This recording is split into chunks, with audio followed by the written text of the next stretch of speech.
Alright, welcome back to another Mask of Momentum video.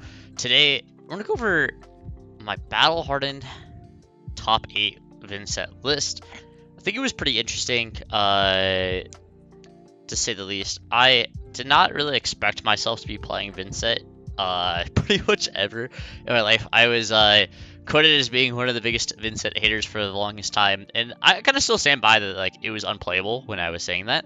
But now I actually think it's a little bit better than it has been. I think the 1-for-4 Eloquent Eulogy and Cole specifically have done a massive amount of help for the deck, basically. I think like the deck has gotten a lot in a short amount of time, especially because like Rosetta basically gave it like, I mean, like you're playing so many Rosetta cards in this deck at this point. It got just like another set of support, and it was just very, very good for the deck. And I think the meta is specifically a little bit better for the deck now than it was before. But I'll say this, that I still think there's very glaring holes in Vynnset that people can abuse and will abuse in the future. So I take it a word of caution. I don't think this is an S tier deck by any means, but I do think it is a deck that if you're looking to have some fun, looking to play something that is not like, you know, a Misspell Hero or Aurora, I think this is a very fine deck to play and have fun with and, you know, progress into the future with. Let's look at a couple of things here. We're just gonna look at equipment first. Only a couple things I'll say first is I'm playing Mono Face Purgatory. Face Purgatory is just one of those cards that I want to power into the deck, right? I know a lot of people play Chrono Providence, and some people play Face Purgatory. The reason I play Face Purgatory exclusively is that I'm not trying to play Vynnset to be consistent. If I wanted a consistent mid-range deck, I'd play Florian, or I would play Zen, or I'd play any of the better of decks that are just going to do the same thing over and over again. The reason I'm playing Vynnset is the power, and one of those power cards is going to be Face Purgatory in the equipment zone, and it shows a lot of like the different aspects of this deck as well. Like Face Purgatory, a lot of power. Spellbound Creepers exactly is a lot of power in the deck, right? Vexing Cool Hand, very, very powerful in this deck. It's basically 2 damage plus 2 resources in this deck. I'm playing these cards because I'm thinking about the power scale of my deck. I'm not trying to be 100% the most consistent, but I'm trying to be something that is very powerful and can do powerful things when they line up. Some other things that I play Ebonfold. I'm only playing this for Kano, just to be honest. It's just for a Kano card. It's just I want Spellvoid 2 for Kano. I don't think Kano is like actually very good in this meta, but I still do want Spellvoid for him and to, you know, kind of do it that way. Dyed Carapace is for if I want more of a block 2 and block 1 instead of a Tunic. Tunic really is for pitching Spellbound Creepers, and there's like a couple one costs that I want to play off of Tunic, but realistically Tunic is literally to activate Spellbound Creepers, and in matchups where I don't think I need to activate Spellbound Creepers, Data Carapace is for those matchups to block a little bit more. Usually those are just the matchups where I just want to one attack my opponent and call it a day. Then I have, you know, Flail and Grimoire the Hunt, which is going to be most of the time when I'm running. You know, Grimoire creates the Eloquence token, which is super good and has AB1. Sometimes when you're playing against Aurora specifically, you know, pop your Vexing Cool Hand, but the Grimoire will have the AB1 for you, so you don't lose Arcane Barrier. And then there's going to be the Flail of Agony here. Attacks for 1, you lose a life when you attack with it, and then if it hits, create a Root Chant token. A lot of times, sometimes you won't have double attack, but you'll have like a Revelant Runeblood that you want to play, and the Flail is a free attack that you can do. And then to round out the equipment sweep, I have a Reaping Blade, which is primarily for the CYB decks, but sometimes versus the slower matchups, I do want to play Reaping Blade, just because sometimes just having something that you can pitch into for like a 1-for-3, like playing like Tunic Reaping Blade at the end of like, you go like Shadow Puppetry, attack, Tunic Reaping Blade is like a fine play to do. But realistically, Reaping Blade is there just for the CYB decks. I wish Vynnset had better weapons, basically. Like, I don't think Reaping Blade, Flail, or Grimoire are really impressive. Grimoire making the Eloquence token can sometimes be very game-winning, basically, on that turn, but that is something that the deck is lacking, is a good weapon outlet, basically. But let's look at the deck and look at some cards. Playing 2 Beseech the Demigod. This is going to be one of our sideboard cards here. I think this card, honestly, is very played in Vynnset, and I'm kind of very down on the card. I only play it because there's another shadow action here, and I think when you're playing against Prism and playing against a lot of Illusionist, like Enigma, you need the shadow actions. Just gives it +3 and gives you an option of paying 1 life or not. Just kind of like a head jab spell, but you need another thing to make it good. Cole, I'm always mainboarding this card, never taking it out. Cole is just so good. This is honestly the reason to play the deck at this point. This card obviously is terrorizing LO format with Chain, and what's really good about Cole is if a hero has lost life, so you can do it on offense or defense, you can then play it and banishes, each hero banishes a card from their hand, which is very key. Because a lot of the times with Vynnset is that I'm playing, like, I have multiple, attacks in my banish zone, and I start off the turn, say playing a Deathly Whale, maybe I'm creeping Shadow Puppetry out to give the next thing go again with, like, some Malefics, playing that, and then in the middle of there, the Rune Chants come in, my attack is finally attacking. I can then Spellbound Creepers the Shadow Puppetry and pay 1 life. It sees that I've taken a life, and then now I can Cole, 1 to 3 times to Banish Zone. And basically now I'm doing, so much unpreventable damage because I've taken 3 cards out of their hand with Coles.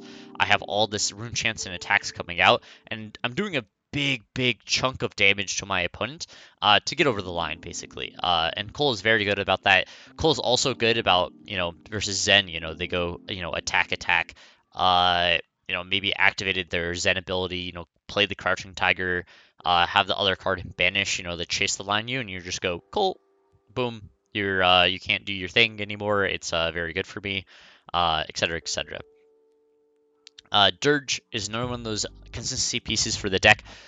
Basically, going from 0 Rune Chance to 3 Rune Chance is really hard. Dirge does that specifically by itself. So if you ever end up on 0 Rune Chance, if you draw a Dirge, you basically play almost every single attack in your deck for free.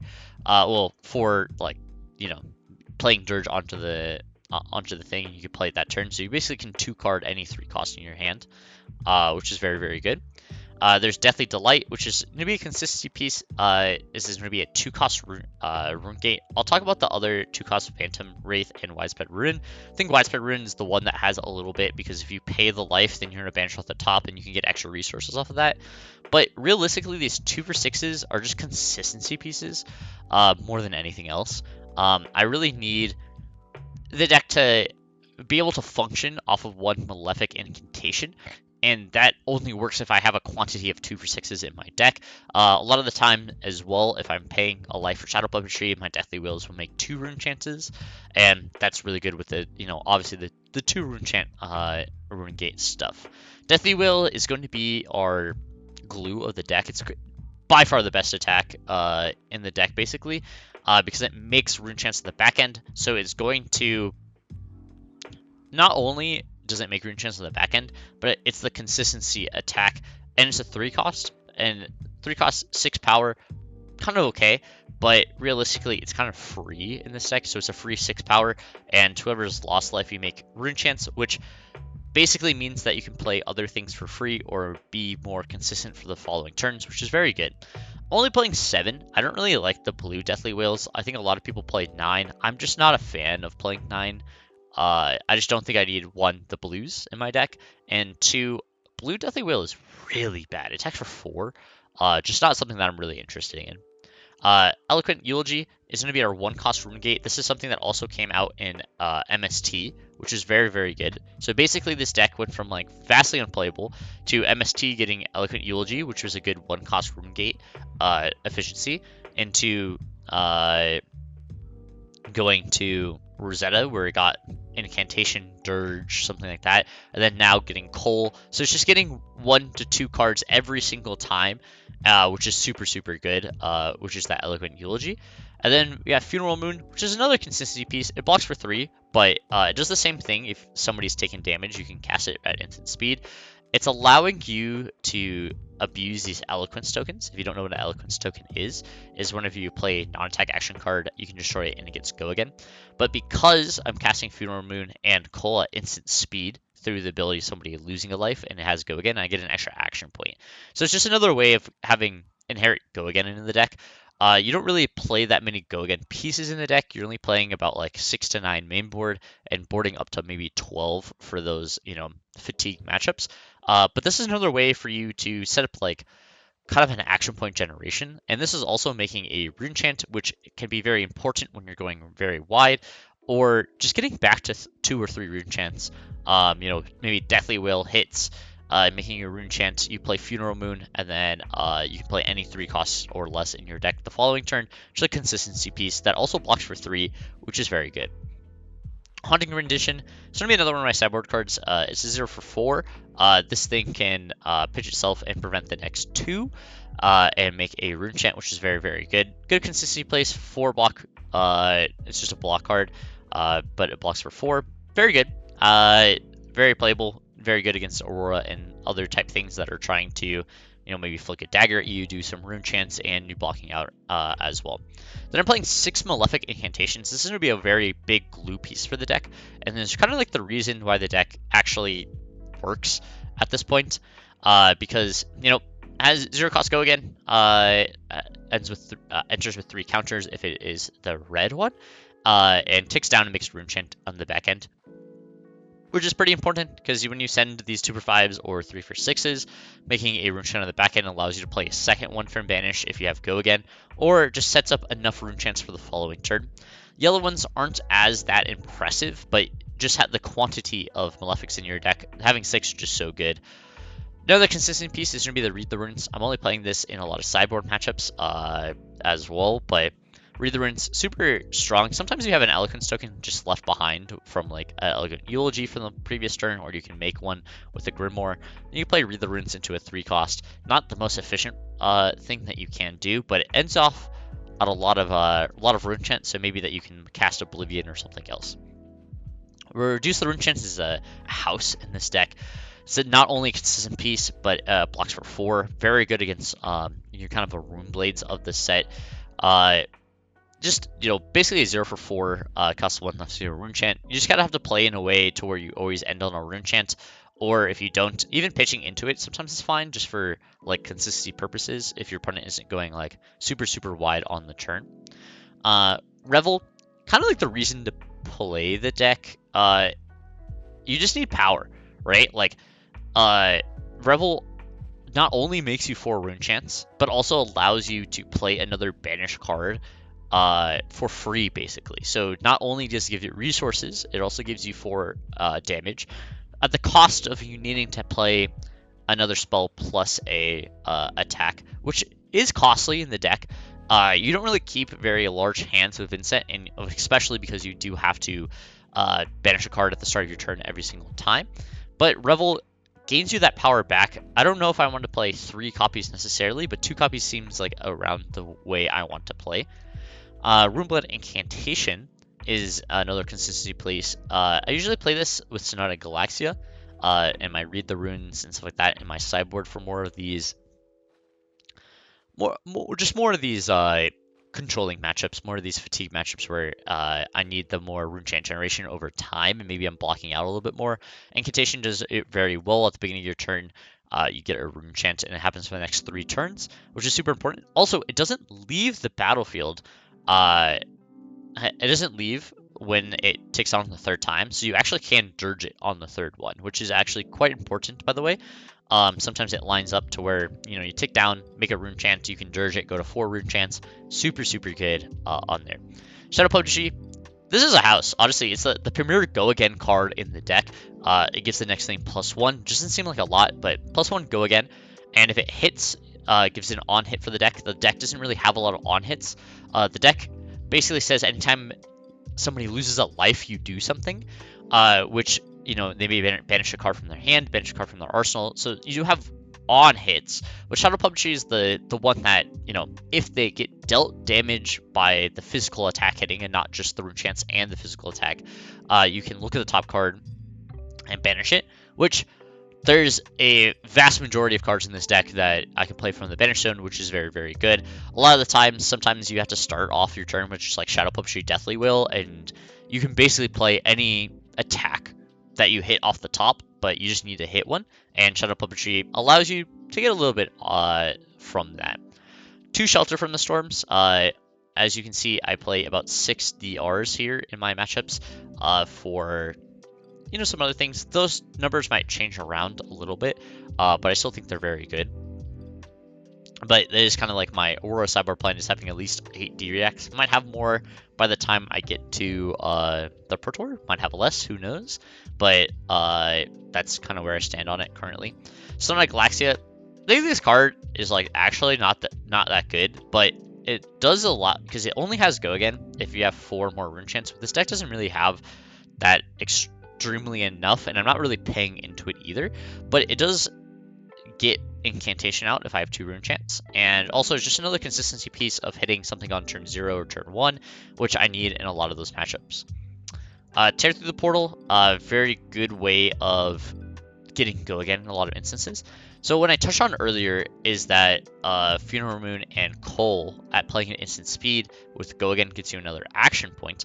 Also needs to have to be paid to be able to play it at instant. Somebody has to be losing a life, and the combo here is that Tear Through the Portal can target Cole and it can target Funeral Moon because it cares about a red action card in your Banish Zone. It doesn't say it has to be an attack action, just a red action card, and you can target it with Tear Through the Portal, give it Go Again, take a life from his ability because you played a Shadow non-attack, and then now you can play those and get an extra action point. So sometimes you can Tear Through the Portal Cole, Banish, you only have 1 attack Banish, but then you Cole the second attack in there, attack with the first attack, maybe have with the Go Again because you have the extra action point, and then you have enough rune chance to attack with the second one, and Tear Through the Portal is another way you can get Go Again.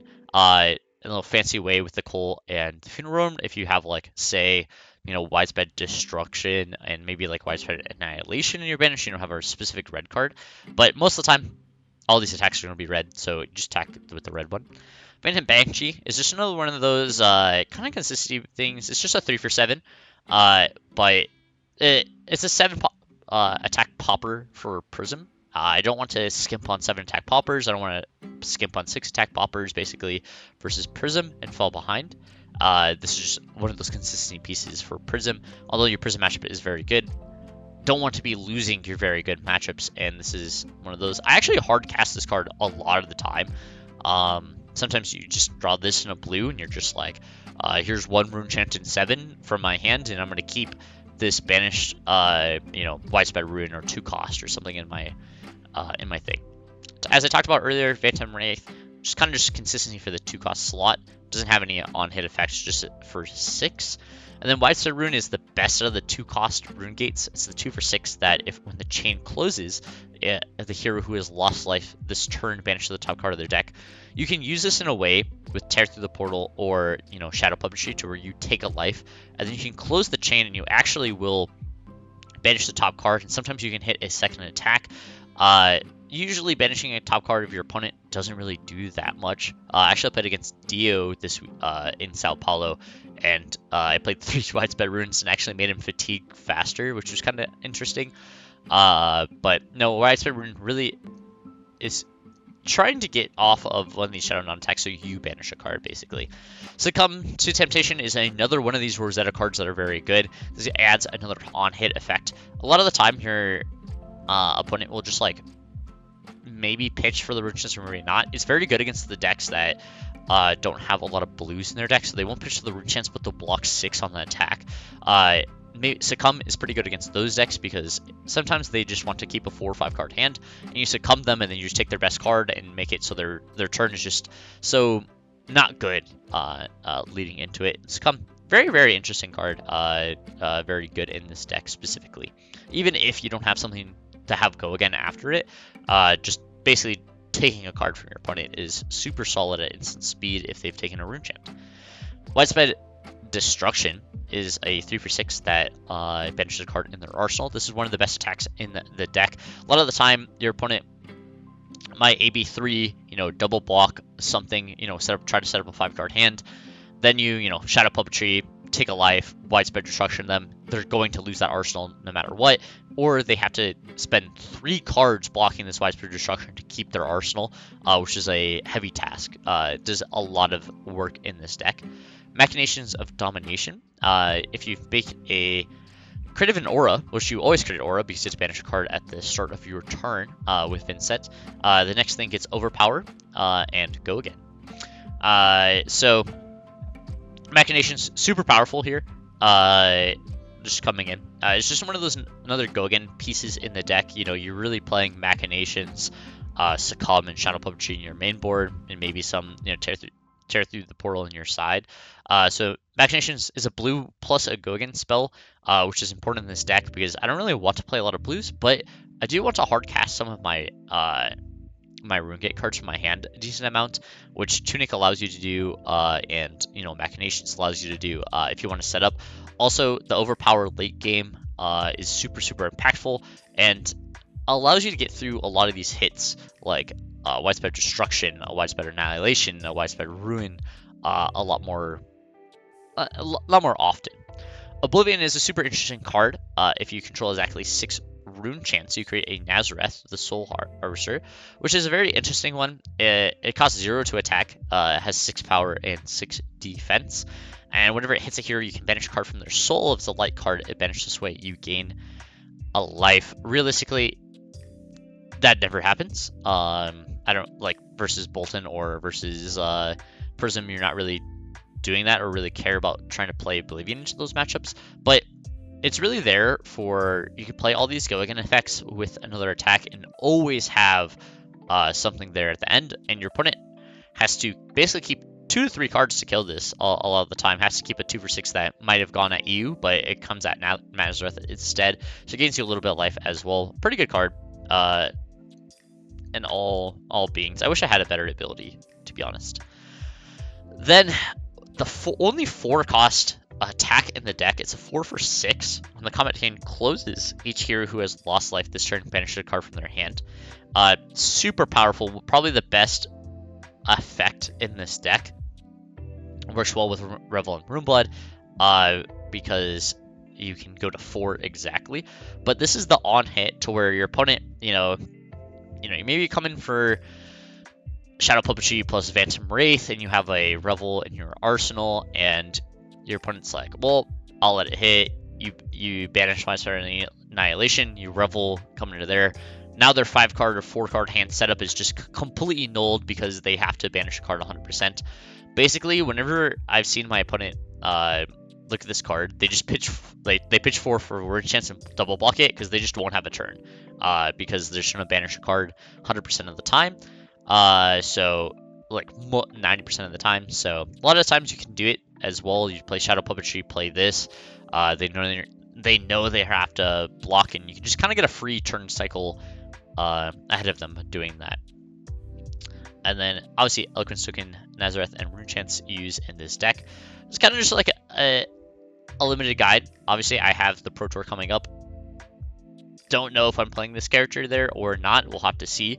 But I think it's just something that you can play. And obviously my list was posted because I topped a Battle Hardened. So wanted to go over it a little bit. Maybe it gives a little bit of knowledge to somebody else that wants to play this at their armory or something like that.